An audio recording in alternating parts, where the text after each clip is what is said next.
예, 안녕하십니까. 반갑습니다. 오늘도 기적, 성경 속에 기록된 기적에 대한 이야기를 여러분들과 같이 나누면서 은혜를 받고자 합니다. 우리나라 대기업의 한 분의 이야기를 여러분에게 좀 소개하면서 오늘 말씀을 시작하려고 합니다. 이름을 대면 다 아시는 분이기 때문에 뭐 기업의 회장이 이런 질문을 그룹 계열의 한 호텔 임원에게 넌지시 물었다고 합니다. 호텔 사업의 본질이 무엇이라고 생각합니까? 자, 그 임원은 대답을 이렇게 합니다. 서비스업이라고 생각합니다. 그러자 이 회장은 이에 수긍하지 않고 다시 제대로 한번 잘 생각해 보십시오라고 말합니다. 이 임원은 도대체 회장님께서 왜 저렇게 말씀하실까라는 생각을 하면서 그 해답을 얻기 위해서 일본 등지로 이제 출장을 나가서 해외의 그 유명한 호텔들을 벤치마킹 하면서 도대체 호텔 사업의 본질이 무엇인가를 고민하기 시작합니다. 그리고 마침내 그는 돌아와서 그 회장님에게 호텔 사업은 장치 산업과 부동산업에 가깝다는 보고를 합니다. 드디어 이 대답에 대해서 그 회장은 마음에 들어했다고 합니다. 그러면서 설명하기를 호텔은 입점지에 따라 사업의 성패가 갈리고 새로운 시설이 있을 때에 비로소 손님을 끌어낼 수 있다라고 하는 그런 조언을 해 주었다고 합니다. 자, 여러분, 오늘 이 짤막한 이야기 속에서 이 회장이 주장하고 있는 개념이 하나 있습니다. 그게 뭐냐면 한번 따라해 보실래요? 업의 개념. 우리가 직업할 때 그 업의 개념. 이 업의 개념을 그는 이렇게 이제 정의를 하고 있습니다. 업의 개념은 입체적인 사고를 통해 자기 자신을 이해하고 기업이 영위하는 사업의 본질과 특성을 이해해서 직급에 따라 직무를 수행하는 것이다. 조금 어렵지만은 여기서 강조하고 있는 중요한 문제가 뭐냐면 자기 자신을 이해하는 것입니다. 자기 자신을 이해하는 것. 여러분, 사업에 있어서 사업의 성공을 결정하기 위해서 그 회장이 주장하고 있는 것이 무엇이냐면 자기 자신을 이해하는 것이다라고 말하고 있습니다. 저는 이것을 오늘 우리가 성경 속으로 돌아와서 또 우리 신앙 안에서 이런 질문을 다시 한번 되묻고 싶습니다. 우리 인생의 본질은 무엇일까요? 우리가 단순히 이 세상 살아가면서 세상에서의 성공을 거머쥐기 위해서 우리가 이해해야 할 자기 이해가 있는데 이것을 보다 더 깊이 있게 우리 자신에게 질문해 본다면 도대체 우리 인생의 본질은 무엇일까요? 이렇게 묻고 싶습니다. 애플의 최고 재무 책임자 CFO의 피터 오펜하이머라고 하는 분의 이야기가 한 신문 기사에 소개되어서 제가 보게 되었습니다. 거기에 그런 기사의 내용이 있습니다. 그분이 이 오펜하이머가 버킷리스트, 예전에 제가 한번 소개해 드린 적이 있습니다. 이 버킷리스트는 죽기 전에 꼭 해야 할 일이라고 하는 그런 의미를 갖는 단어입니다. 버킷리스트를 위해서 그분이 재직 중에 받을 주식시가 430억을 포기했다. 이런 기사가 실려 있었습니다. 그러면서 그분이 430억을 재직 중에 있으면 당연히 받을 수 있는 430억을 포기한 이유가 이것이라고 합니다. 이제 나는 나 자신과 가족을 위한 시간을 가질 때가 됐다. 이것이 그의 이유였다고 합니다. 저는 오늘 그분이 진짜 그 인생의 본질이 무엇인지를, 인생의 의미가 무엇인지를, 정말 중요한 것이 무엇인지를, 정말 꼭 해야 할 것이 무엇인지를 발견한 사람이라고 생각합니다. 오늘 여러분에겐 이런 의미가, 이런 본질이 파악이 되었는지요? 발견이 되었는지요? 기독교 저술가인 C.S. 루이스라고 하는 사람이 악마의 편지라고 하는 저서를 기록했는데요, 거기 이런 아주 재미있는 이야기가 하나 소개됩니다. 여러분에게 한번 소개해 보겠습니다. 어느 날 영국의 어떤 노신사가 습관적으로 일주일에 한 번씩 도서관을 가게 되는데, 그 도서관에서 여러 책 가운데 한 책을 이렇게 선택하게 되었는데, 그 책이 신앙책이었다고 합니다. 그런데 그 책을 읽다가 갑자기 그에게 그런 질문이 던져지는 거예요. 나는 오늘 이 신앙의 세계 속에 있는 이분, 이 하나님을 어떻게 이해하고 있는가? 그분은 도대체 어떤 분인가? 그리고 그분과 나는 어떤 관계를 맺어야 하는가? 이런 질문이 갑자기 생겼다고 합니다. 그래서 이런 질문을 가지고 생각을 하고 있는 그에게 갑자기 그 순간 사탄이 찾아와서, 악마가 찾아와서 그의 마음에 이렇게 말하는 것입니다. 점심시간이야. 배고픈데 뭘 그렇게 생각하니? 골치 아프게. 자, 이런 생각이 들자 그 순간 자신이 배고프다는 생각이 들었습니다. 그래서 그는 식당으로 갑니다. 그리고 식당에 가서 이제 점심 식사를 먹다가 또다시 질문이 떠오릅니다. 하나님에 대한 생각이 떠오릅니다. 그분은 도대체 어떤 분일까? 나는 그분과 어떤 관계를 맺어야 할까라고 하는 생각이 다시 들기 시작합니다. 그때 또다시 사탄은 노신사의 마음에 찾아와서 이렇게 속삭입니다. 밥 먹는데 뭘 그렇게 골치 아프게 생각을 하니? 우선 식사나 끝내고 보자. 이런 생각을 줍니다. 그는 또다시 이제 식사를 하게 되고, 그리고 식사를 끝내게 됩니다. 그런데 또다시 하나님 생각이 떠오르는 것입니다. 근데 사단의 방해 때문에 노신사는 그거 뭐 있을 수 있는 생각이지, 오늘은 너무 바빠, 집에 가서 할 일이 너무 많은데 지금은 이제 쓸데없는 생각하지 말고 나중에 생각하지, 이렇게 또 지나쳐 버리게 됩니다. 그 마음에 솟아오르는 그런 생각들이 계속해서 방해를 받습니다. 자, 이제 집으로 돌아가는 길입니다. 버스를 타고 신문을 펼쳐서 읽으려고 하는 순간 또다시 하나님에 대한 생각이 떠오릅니다. 이렇게 이런저런 방해를 받으면서 결국은 그는 그냥 집으로 아무런 일도 일어나지 않은 것처럼 그렇게 집으로 돌아갔다는 이야기입니다. 그런데 이 이야기 끝에 이런 장면이 소개되고 있습니다. 이때 자신에게 아무 사건도 일어나지 않은 것처럼 생각하며 버스를 타고 가는 이 노신사의 뒤에서 사탄이 회심의 미소를 짓고 있었다. 이렇게 이야기가 끝을 맺습니다. 사랑하는 여러분 아십니까? 지금도 악마는, 사탄은 저와 여러분에게 이 중요한 물음, 우리 인생에 있어서 참으로 중요한 이 궁극적인 질문에 대해서 계속해서 우리의 생각을 차단하면서 그 모든 생각에 대한 해답을 발견하는 일을 지연시키고 있다는 사실입니다. 그렇게 우리의 인생을 소비하며 살아가도록 지금도 악마는 미소 지으며 저와 여러분에게 그렇게 역사하고 있다라고 하는 이야기죠. 저는 이 기독교 저술가 C.S. 루이스가 저와 여러분에게 던지는 이 이야기 속의 교훈이 매우 중요한 교훈이라고 저는 생각합니다. 오늘 도대체 우리는 살아가면서 어떤 생각 속에서 하루하루를 살아가고 있나요? 과연 이 버킷리스트, 오늘 우리 인생을 마치기 전에 우리가 반드시 해야 할 그 무엇을 위해서 우리가 반드시 발견해야 될 이 중요한 본질의 문제를 저와 여러분은 찾았는지 묻고 싶습니다. 과학 문명의 발달로 정말 갈수록 빠르게 지나가고 있는 이 시대를 보면서 저는 그럼에도 불구하고 우리 인생 속에 여전히 어려운 문제가 우리의 삶의 장에 찾아온다는 사실을 부인할 수 없습니다. 어떤 어려운 난관 앞에 서 있을 때 인간은 비로소 무력하다는 사실을 깨닫습니다. 인간은 비로소 한계가 있다는 사실을 깨닫습니다.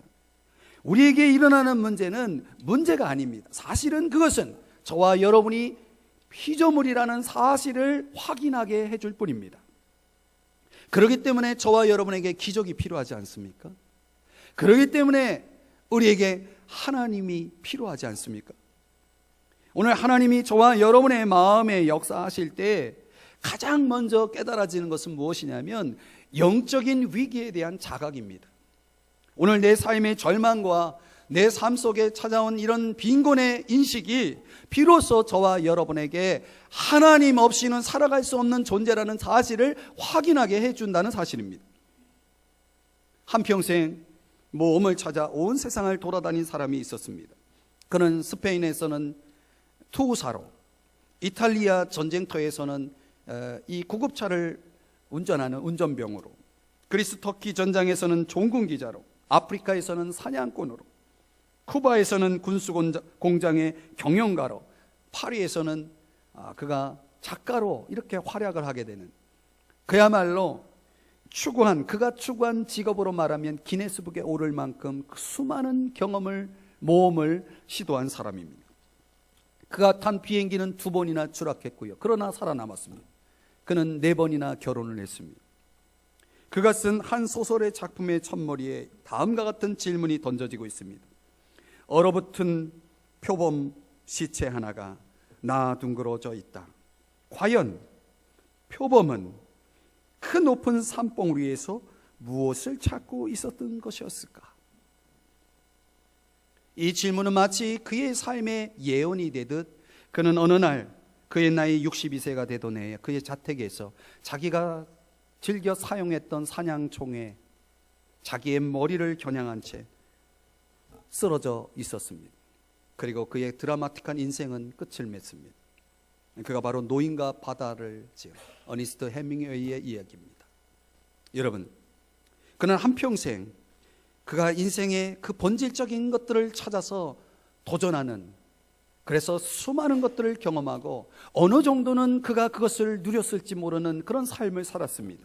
그러나 어느 날 그에게 있어서 그 중요한 것들이 고갈되었다는 사실을 깨달았을 때 그는 더 이상 삶을 살아갈 이유를 찾지 못하고 인생을 끝냅니다. 저는 이 문제가 어니스트 해밍웨이의 문제가 아니라 우리 모두의 문제라고 저는 믿습니다. 수많은 사람들이 이런 문제를 가지고 고민하며 방황하고 있다라고 저는 생각합니다. 사랑하는 여러분, 여기에 대한 해결책, 오늘 본문에서 저는 우리 모두가 그 해답을 찾아보고자 합니다. 오늘 본문은 주님이 베푸신 기적의 이야기 가운데 하나입니다.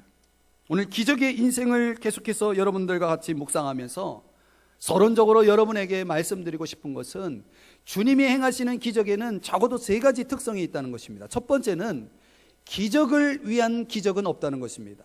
단순히 사람들에게 나를 드러내고 싶고 나를 자랑하고 싶어서 기적을 행하시는 그런 기적은 없습니다.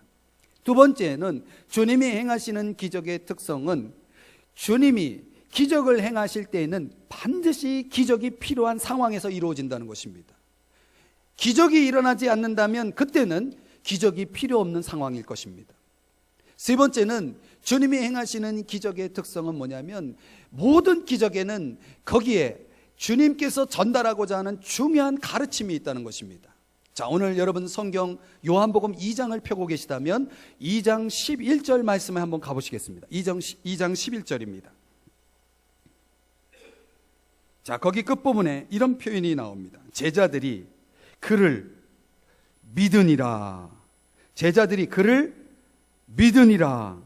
무엇을 얘기합니까?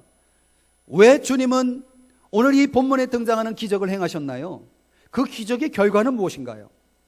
제자들이 그를 믿었다라고 말씀하고 있습니다. 예, 주님께서 적어도 기적을 행하실 때는 이와 같은 보다 더 중요한 무엇을 가르치기 위해서 전달하고자 하는 메시지를 담고 기적을 행하신다는 것입니다. 병든 자를 고치실 때도 그렇고요, 배고픈 사람을 먹이실 때도, 문제를 해결해 주실 때에도 언제나 주님은 보다 근본적인 인생의 문제를, 보다 근본적인 문제에 대한 해답을 제시하고자 하는 목적을 가지고 주님이 행하신다는 것입니다.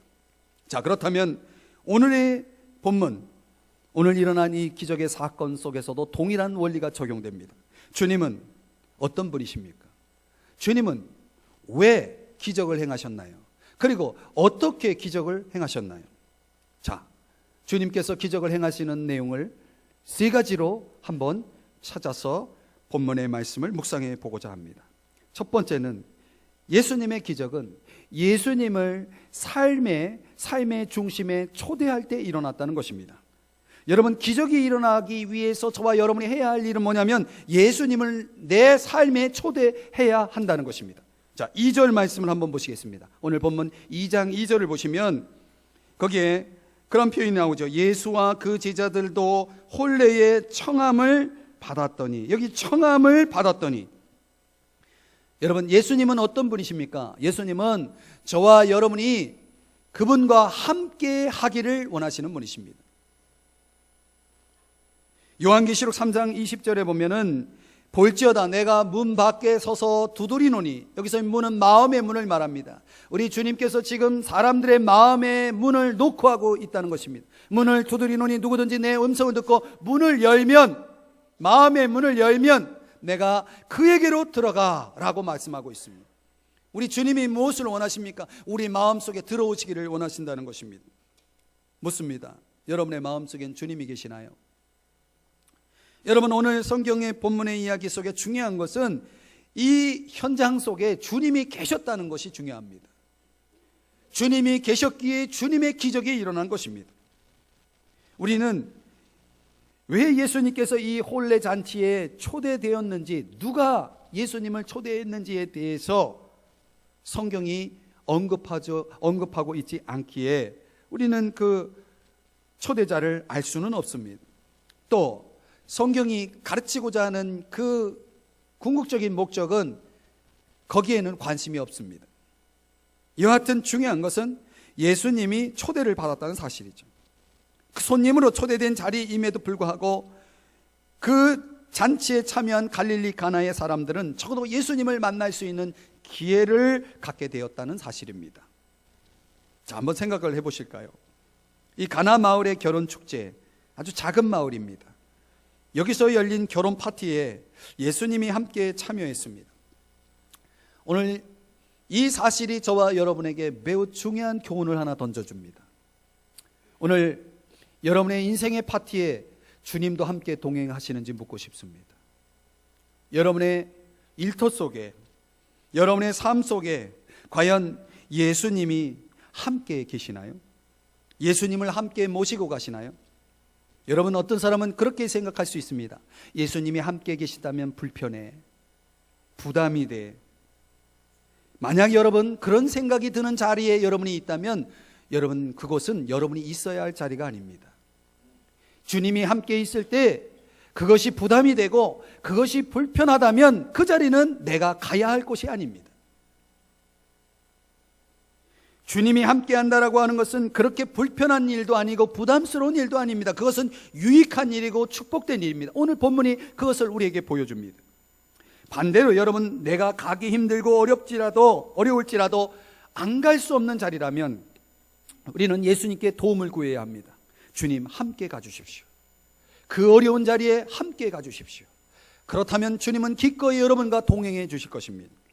오늘 이 갈릴리 가나의 한 작은 마을에서 벌어진 이 잔치에 주님이 초대되어 계셨기에 오늘 그 자리에 놀라운 기적이 일어났다는 사실, 오늘 이것은 우리의 삶에도 동일하게 적용되는 원리입니다. 여러분의 마음속에 주님이 초대되고, 그렇다면 여러분의 인생은 기적의 인생이 될 것입니다. 여러분의 가정에 주님이 초대된다면 여러분의 가정은 기적의 가정이 될 것입니다.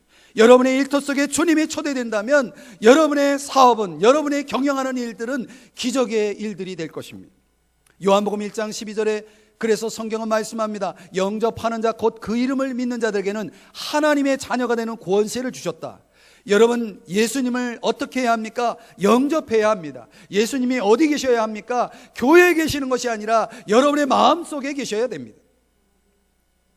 예수님을 모신 자리, 그 자리는 주님이 기적을 행하실 자리라고 하는 사실을 기억하시기를 바랍니다. 여러분은 그분을 초대하셨나요?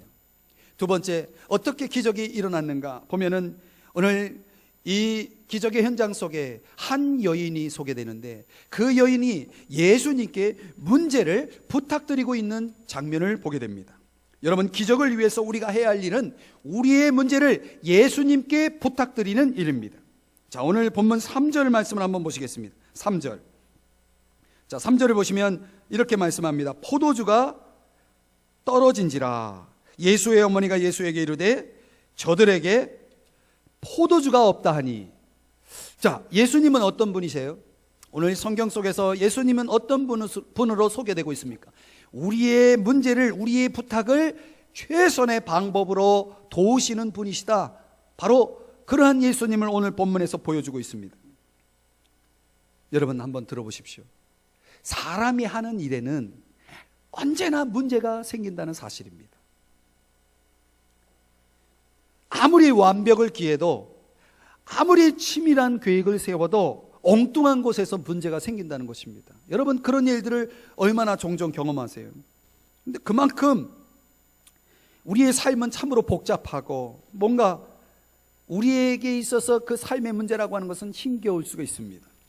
문제는 우리가 우리의 문제를 확인하기가 어렵다는 것입니다. 미리 예측하기가 어렵다는 것이죠.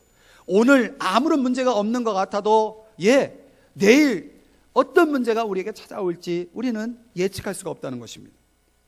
근데 문제는 이런 상황 속에서 우리가 이런 문제들을 피해갈 수 없다면 저와 여러분이 이런 문제를 직면할 때 그 문제를 어떻게 해결해 갈 것이냐는 우리에게 있어서 중요한 과제입니다. 우리의 부족을, 우리의 약함을, 우리의 문제를 어떻게 풀어갈 것이냐. 오늘 성경의 3절 포도주가 떨어졌다라고 말씀하고 있습니다.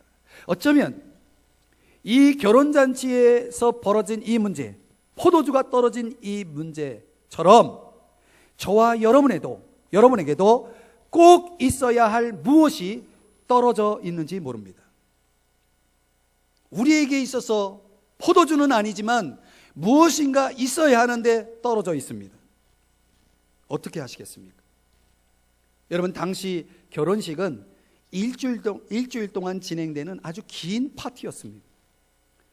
그만큼 이 잔치를 벌이는 주최 측에서는 굉장히 치밀한 계획을 세우지 않으면 안 되는 그런 상황이었어요.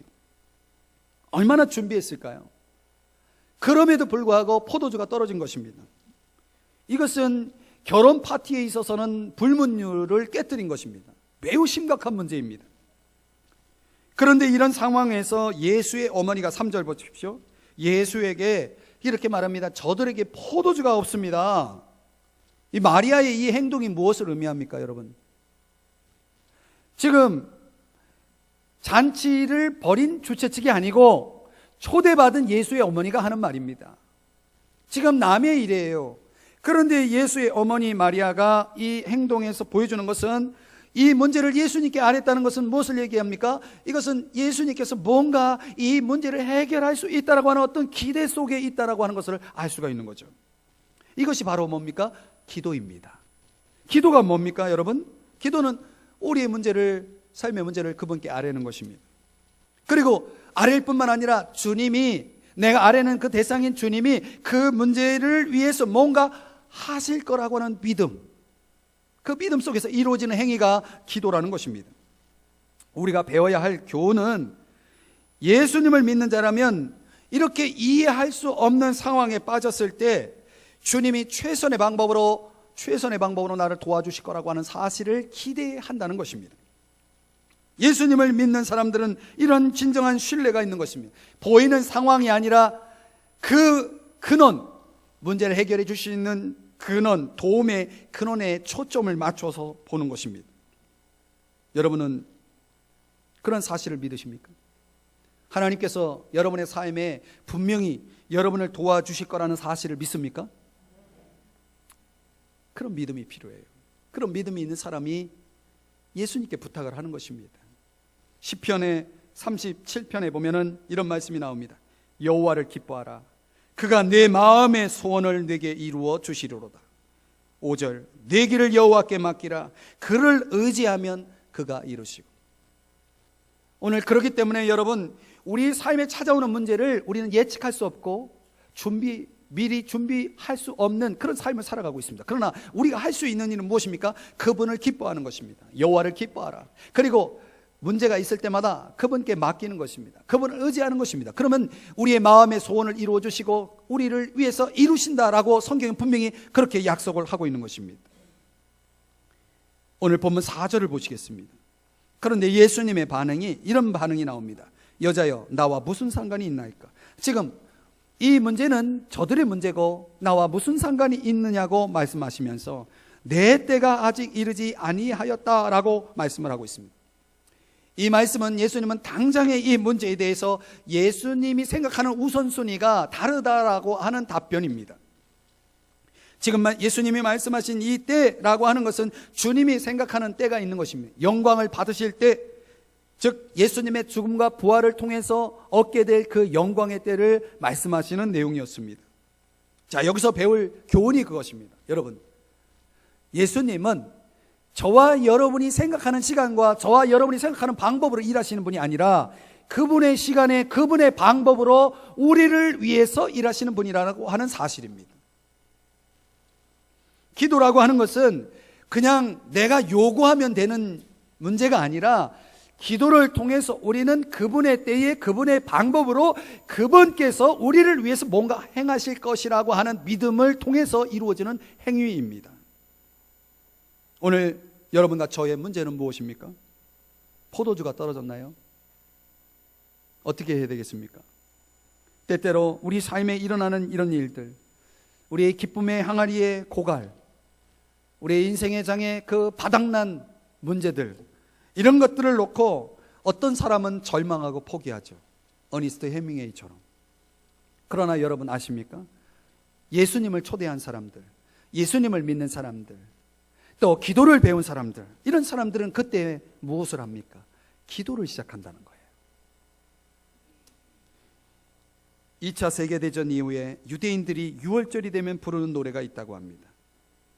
그 노랫말 가사는 혹독한 나치 수용소에서 지어진 노래라고 합니다. 내용 중에 이런 내용이 있습니다. 나는 믿는다. 나의 메시아가 나를 돕기 위해서 반드시 나를 찾아오리라는 사실을.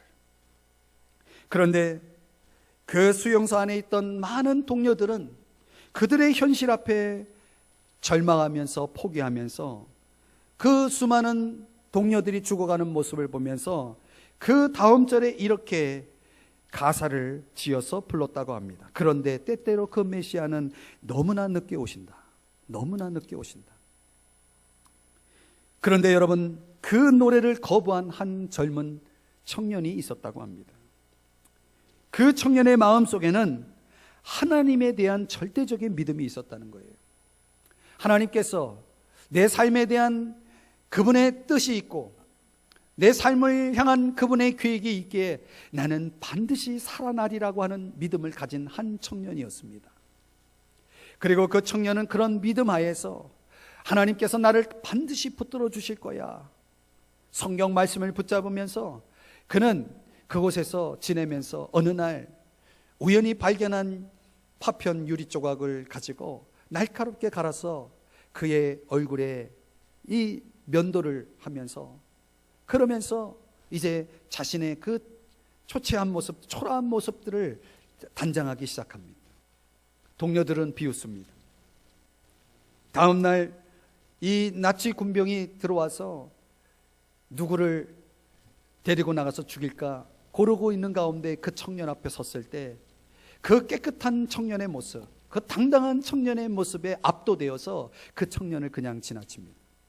그리고 얼마 후에 시간이 지나서 마침내 이제 전쟁이 끝나고 그 얼마 남지 않은 수용소 안에 있는 적은 생존자 가운데 그 청년이 그 대열에 끼어서 그 수용소를 나오게 됩니다. 나오면서 그 청년이 이렇게 노래를 합니다. 나는 믿는다. 나의 메시아가 나를 돕기에 반드시 나를 찾아오리라는 사실을.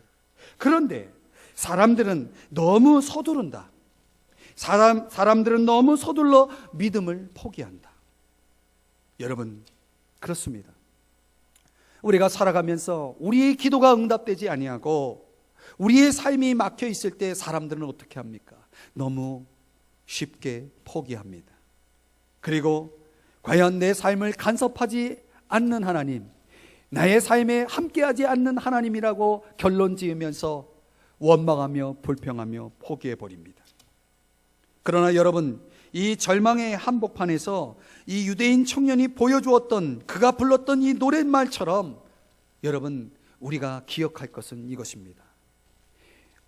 우리가 너무 서두르기에, 주님이 늦게 오시는 것이 아니라 우리가 너무 서두르기에 우리의 인생의 장에는 절망이 있고 포기가 있는 것이 아닌가 생각해 보아야 합니다.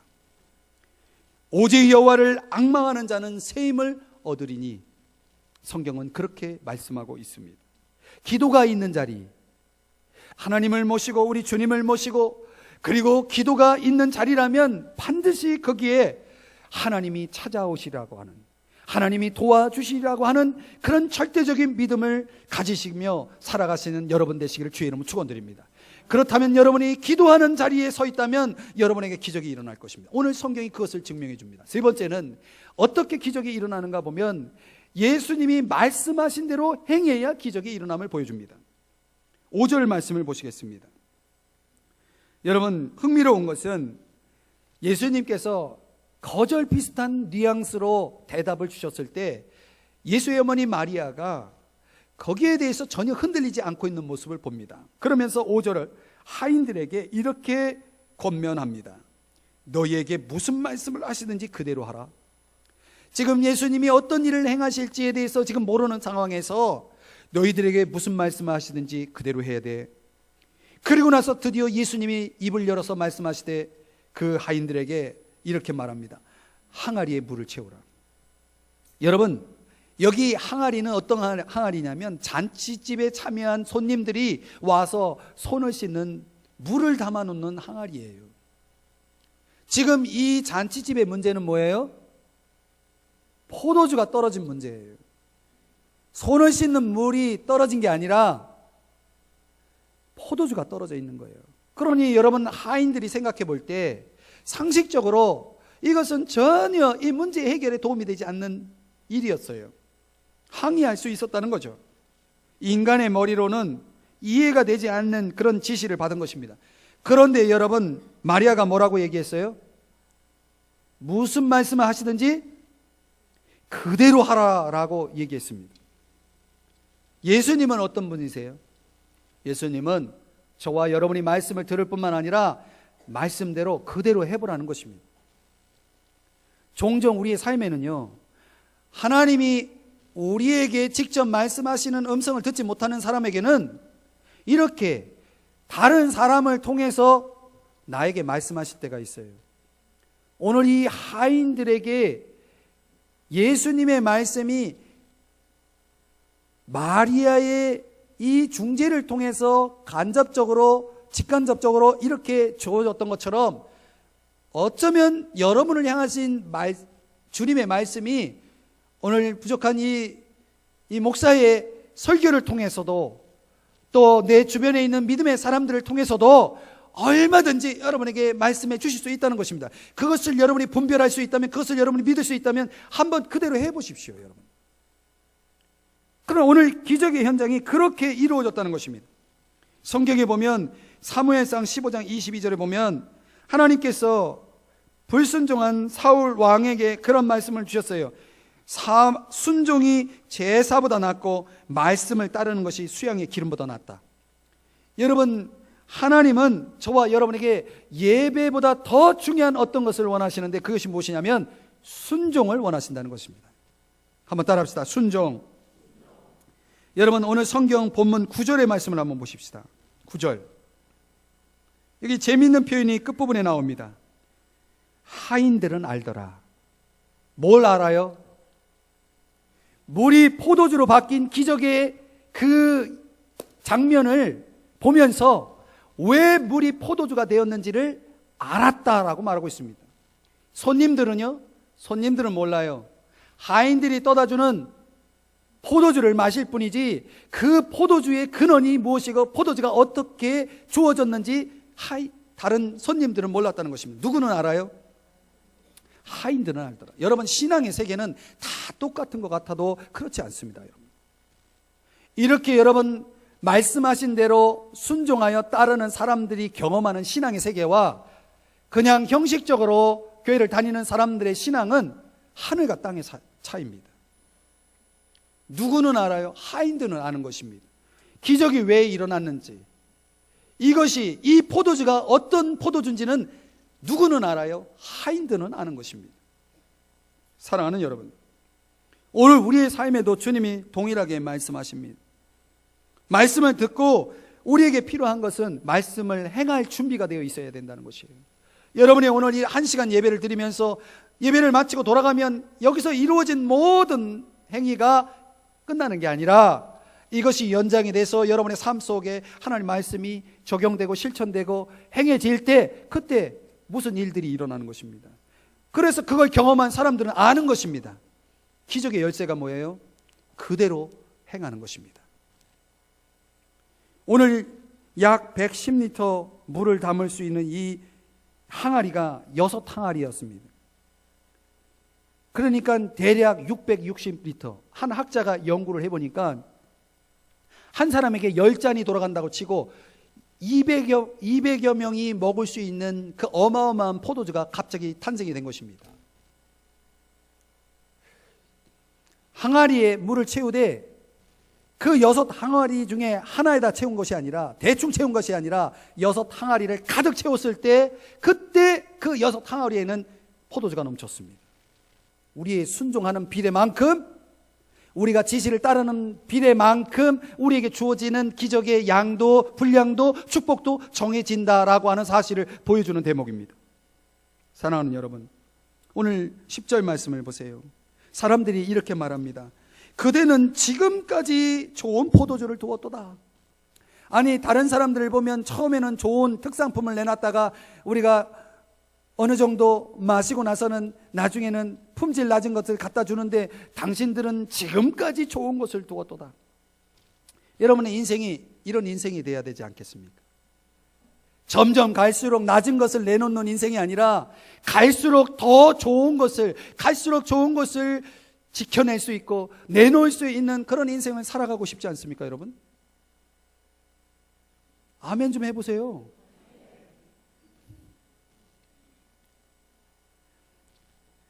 세상은 갈수록요, 여러분 아십니까? 맛이 떨어진다는 사실.